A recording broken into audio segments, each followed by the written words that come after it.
টানা বৃষ্টি, পাহাড়ি ঢলে বিপদসীমার উপরে ফেনীর মুহুরী, কুহুয়া, সিলোনিয়া নদী, সেই পানিতে প্লাবিত নিম্নাঞ্চল। ফুলগাজী ও পরশুরামে এরই মধ্যে পানিবন্দী 2 লাখ। এমন বন্যা আগে দেখেননি দাবি করে উদ্ধারে সেনাবাহিনী ও কোস্টগার্ডের সহায়তা চেয়েছেন দুর্গতরা। বাপ দাদাদের থেকে শুনছি যে 88-তে এরকম একটা বন্যা ছিল, এখন শুনতেছি যে ওইখান থেকে এটা অনেক বেশি বাড়ি গেছে।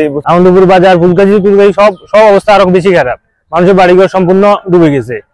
এদিকে টানা 7 দিনের ভারী বর্ষণে পানিবন্দী নোয়াখালীর 9 উপজেলার 15 লাখ বাসিন্দা। তলিয়ে আছে শহরের বেশিরভাগ বাড়ি, অফিস, আদালত থেকে শুরু করে পথঘাট। আশ্রয়কেন্দ্র খোলার উদ্যোগও নিয়েছে প্রশাসন। চুলায় রান্না করার মতো পরিবেশ নাই, যার কারণে আমরা বাধ্য হয়ে ঘর ছেড়ে এখন অন্যত্র আশ্রয় নিয়েছি। পাশে যে খালগুলো আছে ওগুলো সম্পূর্ণ অবৈধভাবে দখল করা এবং বাঁধগুলোর কারণে পানি নামতে পারতেছে না। শুকনো খাবার যারা খুবই অনাহারে আছে পানি, তাদেরকে শুকনো খাবার দেওয়ার জন্য প্রয়োজনীয় ব্যবস্থা, এবং আমরা ত্রাণ মন্ত্রণালয়ে চিঠি লিখতে ত্রাণ মন্ত্রণালয়ে যোগাযোগ করতেছি যে আমাদের নোয়াখালীতে এই অবস্থা। আকস্মিক বন্যায় বিপদসীমার উপরে বইছে কুমিল্লায় গোমতী নদী। পানিবন্দী বাঁধের ভিতরের অন্তত 1,500 পরিবার। আমার সব কিছুই রয়ে গেছে, ফ্রিজ, টিভি, ফার্নিচার যত আছে সব, কোনো কিছু বাইর করছি না আমি।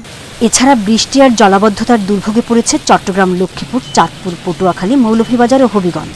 সিলেটেও বাড়ছে নদীর পানি। ত্রিপুরা থেকে নেমে আসা ঢলে ডুবেছে আখাউড়া স্থলবন্দর। সোহেলি জাহান, ইন্ডিপেন্ডেন্ট নিউজ।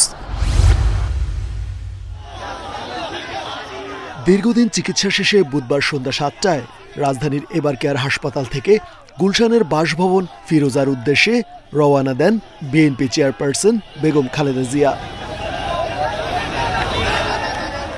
হাসপাতাল থেকে ফেরার পথে পরিবারের সদস্য আর নেতাকর্মীরা সেখানে জড়ো হয়ে শুভেচ্ছা জানায় ও স্লোগান দেয়। 2018 সালের 8 ফেব্রুয়ারি বিএনপি চেয়ারপারসন বেগম খালেদা জিয়াকে দুর্নীতি মামলায় কারাবন্দী করে আওয়ামী লীগ সরকার। সবশেষ 22 জুন রাত 3টায় হাসপাতালে ভর্তি হন তিনি। 23 জুন অধ্যাপক শাহাবুদ্দিন তালুকদারের নেতৃত্বে একদল বিশেষজ্ঞ চিকিৎসক খালেদা জিয়ার বুকে সফলভাবে পেসমেকার স্থাপন করেন। খালেদা জিয়া দীর্ঘদিন ধরে liver cirrhosis, arthritis, diabetes, kidney, ফুসফুস, হার্ট ও চোখের সমস্যা সহ বিভিন্ন রোগে ভুগছেন। ওনাকে আমরা সিসিউতে নিয়েছি, কখনো কখনো সিসিউ থেকে নিয়ে আবার কেবিনে নিয়ে আসা হয়েছে, অর্থাৎ ওনার সুচিকিৎসার জন্য এবার কেয়ার হসপিটালের কেবিনকেই সিসিউ সুবিধা সম্বলিত ব্যবস্থা করে সেই অনুযায়ী ওনার চিকিৎসা দেওয়া হয়েছে। মেডিকেল বোর্ডের একজন সদস্য জানান, উন্নত চিকিৎসার জন্য চলতি মাসেই যুক্তরাষ্ট্র যাচ্ছেন খালেদা জিয়া। সেখানে একটি মাল্টিপল ডিজিজ সেন্টারে তার লিভার প্রতিস্থাপন সহ জটিল চিকিৎসাগুলো করানো হবে। 2020 সালের 25 মার্চ সরকারের নির্বাহী আদেশে পিজি হাসপাতাল থেকে বাসায় ফেরেন বিএনপি চেয়ারপারসন। এরপর নানান শারীরিক জটিলতায় আক্রান্ত খালেদা জিয়াকে বিদেশে চিকিৎসার আবেদন জানানো হলেও তার অনুমতি দেয়নি আওয়ামী লীগ সরকার। রেজওয়ানুল হক, ইন্ডিপেন্ডেন্ট নিউজ, ঢাকা। সরকারের নেয়া নতুন শিক্ষাক্রম নিয়ে রয়েছে নানা সমালোচনা। এ নিয়ে অভিভাবকরাও আন্দোলনে নেমেছিলেন, তবে নানামুখী চাপে একসময় থামতে হয় তাদের। এই শিক্ষাক্রম সহ সমসাময়িক বিভিন্ন বিষয়ে বুধবার সচিবালয়ে কথা বলেন শিক্ষা উপদেষ্টা। জানান, আগামী বছরে বই ছাপা হবে পুরনো শিক্ষাক্রম অনুযায়ী, তবে বইয়ের কিছু বিষয়বস্তুতে পরিবর্তন আসবে। পরীক্ষার মাধ্যমে হবে মূল্যায়ন। অভিভাবকরা সবচেয়ে বেশি চিন্তিত ছিলেন যে আমাদের ছেলেমেয়েরা এই শিক্ষাক্রমে কিছু পড়ছেন না, তারা কি সব প্রজেক্ট করছে যেটা ওনারা বুঝতে পারছেন না, এবং মূল্যায়নের পদ্ধতিও বুঝতে পারছেন না। আমি 2-1টা ওই বইগুলো সবা নিয়েছি এবং এগুলো অনেকগুলো দেখে আমি যেটা দেখেছি যে মূল্যায়ন পদ্ধতি কী হবে না হবে এই বাংলা আমি নিজে বুঝি না। উপদেষ্টা জানান, সরকারি বিশ্ববিদ্যালয়ে উপাচার্য নিয়োগ হবে দ্রুত। একই সঙ্গে স্কুল কলেজের প্রধানকে জোর করে সরিয়ে দেয়াকে দৃষ্টিকটু বলছেন তিনি। তার মতে, কারো বিরুদ্ধে অভিযোগ থাকলে আইন অনুযায়ী ব্যবস্থা হবে। শিক্ষাঙ্গনে ভদ্রতা রক্ষা করতে হবে, বল প্রয়োগ করা যাবে না এবং অপমানিত করা যাবে না, ব্যক্তিগতভাবে অপমানিত করা যাবে না। এটা তো হিউম্যান রাইটস, মানবিক, আমরা তো হিউম্যান রাইটসে বিশ্বাস করি। ডক্টর ওয়াহিদউদ্দিন মাহমুদ বলেন, অনভিপ্রেত ঘটনার মধ্য দিয়ে এইচএসসির স্থগিত পরীক্ষা বাতিল হয়েছে। এগুলোর মূল্যায়ন কিভাবে হবে তা শিক্ষা বোর্ড ঠিক করবে। নূরে আলম, ইন্ডিপেন্ডেন্ট নিউজ, ঢাকা। ছাত্র জনতার গণ অভ্যুত্থানের মুখে শেখ হাসিনার পতনের পর ব্যাংকিং খাতের দুরবস্থার চিত্র সামনে আসতে শুরু করেছে। একে একে বেরিয়ে আসে বিভিন্ন ব্যাংকের অনিয়মের ভয়াবহ চিত্র। এর মধ্যে এস আলম গ্রুপের নিয়ন্ত্রণে থাকা ব্যাংকগুলো থেকে নামে বেনামে হাজার হাজার কোটি টাকা ঋণ নেয় প্রতিষ্ঠানটি। এতে দুর্বল হয়ে পড়ে ব্যাংকগুলো। এমন অবস্থায় বোর্ড ভেঙে দিতে জোর দাবি তোলে বিভিন্ন ব্যাংকের শেয়ার হোল্ডার ও উদ্যোক্তারা।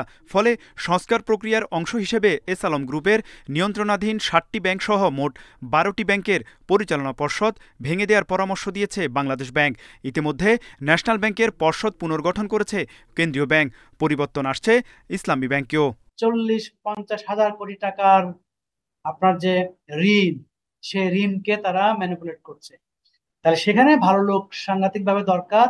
শুধুমাত্র আপনার আপনার ব্যাংকের যে আপনার আমানতকারী তাদের স্বার্থে না, অর্থনৈতিক স্বার্থে। আইন পরিবর্তন করে এই পরিবারের হাত থেকে ব্যাংকটাকে কিভাবে বের করে নিয়ে আসা যায় সেটার কথা চিন্তা করতে হবে। দেখা যাচ্ছে যে একই পরিবারের মধ্যে কয়েকজন হচ্ছে পরিচালক, এবং এটা সময়ের বিষয় রয়েছে যে এটা লম্বা সময় ধরে যদি পরিচালক থাকে তাহলে সেই ক্ষেত্রে দেখা যায় যে ব্যাংকের সুশাসনের ক্ষেত্রে সমস্যা হয়।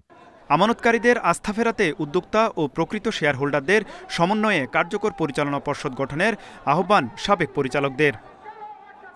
এখন বাংলাদেশ ব্যাংক সহায়তা না করলে এস আলম কোনো ব্যাংক দিতে পারতো না, কোনো টাকাও দিতে পারতো না। সেই ফজলে কবির নির্দেশনা দিয়ে এসকে সুর তখন ডেপুটি কমিশনার ছিল, সেই নির্দেশনা দিয়ে রাত্রে 10টা পর্যন্ত বাংলাদেশ ব্যাংক খোলা রেখে সে এই অবৈধ পর্ষদকে সে অনুমোদন দেয়। আমরা এটা জোর করে আমাদের থেকে নিয়েছে, কাজে আমরা ব্যাংককে আমাদের কাছে পুরনো পরিচালকদের হাতে এটা হস্তান্তর করা হোক। ব্যাংক খাতে টেকসই সংস্কারের জন্য সম্প্রতি একটি ব্যাংক কমিশন গঠন করার সিদ্ধান্ত নিয়েছে সরকার। এতে আর্থিক খাতে দীর্ঘমেয়াদে স্থিতিশীলতা ফিরে আসবে বলে আশা করছেন সংশ্লিষ্টরা। তৌহিদ রানা, ইন্ডিপেন্ডেন্ট নিউজ, ঢাকা। ২০১৬ সালে প্রধান নির্বাচকের পদ ছেড়ে দিয়ে মাথা উঁচু করেই বিসিবি ছেড়েছিলেন। দীর্ঘ ৮ বছর পর সেই বিসিবিতে ফিরলেন আরও বড় দায়িত্ব, বড় সম্মান নিয়ে। সাবেক অধিনায়কদের মধ্যে তিনিই প্রথম বাংলাদেশ ক্রিকেট বোর্ডের সভাপতি হলেন। যাদের জন্য হতে পেরেছেন সেই শহীদ ছাত্রদের শুরুতেই স্মরণ করেছেন শ্রদ্ধা ভরে। থ্যাঙ্কস টু অলমাইটি আল্লাহ, যে মনে করে সব তো সম্মান দেয়া নেয়া সব কিছু তার, সকল প্রশংসা তার। তো ডেফিনেটলি এটা একটা বিরাট শুরু, দেরি করে হয়েছে, বাট এখানেই শেষ না। আমি আশা করবো এটা কন্টিনিউ করবে। গেল ১২ বছর বিসিবির কার্যক্রম নিয়ে প্রশ্নের শেষ নেই। দুর্নীতির অভিযোগ আছে অনেক। পরিচালকদের মধ্যে অনেকেই ঠিক মতো কাজ করেননি। নতুন সভাপতি চান প্রক্রিয়াটাকেই বদলে ফেলতে, প্রয়োজনে গঠনতন্ত্রে পরিবর্তন আনবেন। যেই লিমিটেশনস আছে গঠনতন্ত্রে, ওইটাকে আমরা ঠিক করে যাতে আমরা ইমিডিয়েট কিছু নতুন ডিরেক্টর আমরা নিতে পারি। যেই ফলশ্রুতিতে আমরা এসেছি, আরও হয়তো ৪-৫ জন যারা চিন্তা করতে পারে ক্রিকেট নিয়ে ভালো, তাদের আমরা ইনক্লুড করার চেষ্টা করব। সভাপতি পরিবর্তন হলেও আগের পরিচালকরা থেকে যাচ্ছেন নতুন কমিটিতে, সেজন্য দুর্নীতি থেকে যাওয়ার সম্ভাবনা আছে। যাদের অভিযোগ আছে তাদের ব্যাপারটা আসলে অভিযোগের সত্যতা কতটুকু আই এম শিওর, আপনি যখন রেজ করছেন কোয়েশ্চেনটা, ডেফিনেটলি আমি অস্বীকার করছি না, কিন্তু কিছু কিছু ক্ষেত্রে পারিপার্শ্বিক অবস্থায় কিন্তু খুব দায়ী থাকে। জাতীয় দলের হেড কোচ হাথুরুকে রাখার পক্ষে নন নতুন সভাপতি। দলের সিনিয়রদের প্রভাব ও তামিমের খেলা চালিয়ে যাওয়া নিয়ে খোলাসা করেছেন ফারুক আহমেদ। চান্দিকা হাথুরু সিং এর ব্যাপারে আমি এক্স্যাক্টলি আসলে কন্ট্রাক্টটা জানি না। আমি কিন্তু আগের স্ট্যান্ডেই আছি যে আমার মনে হয় যে যেটা আমি বলেছি ওইটা আমি কিন্তু বের হয়ে যায়নি। আপনি যদি আমাকে বলেন I want to see Tamim play another 2-3 years, এটা আমার ব্যক্তিগত অভিমতে কিন্তু কিছু যাবে আসবে। সচিবালয়ের মিটিংয়ে বিসিবির সভাপতির পদ থেকে পদত্যাগ করেন নাজমুল হাসান পাপন। এর পরপরই দায়িত্ব বুঝে নেন ফারুক আহমেদ। পরিচালক হিসেবে যুক্ত হন নাজমুল আবেদিন ফাহিম। Mazharul Islam, independent news.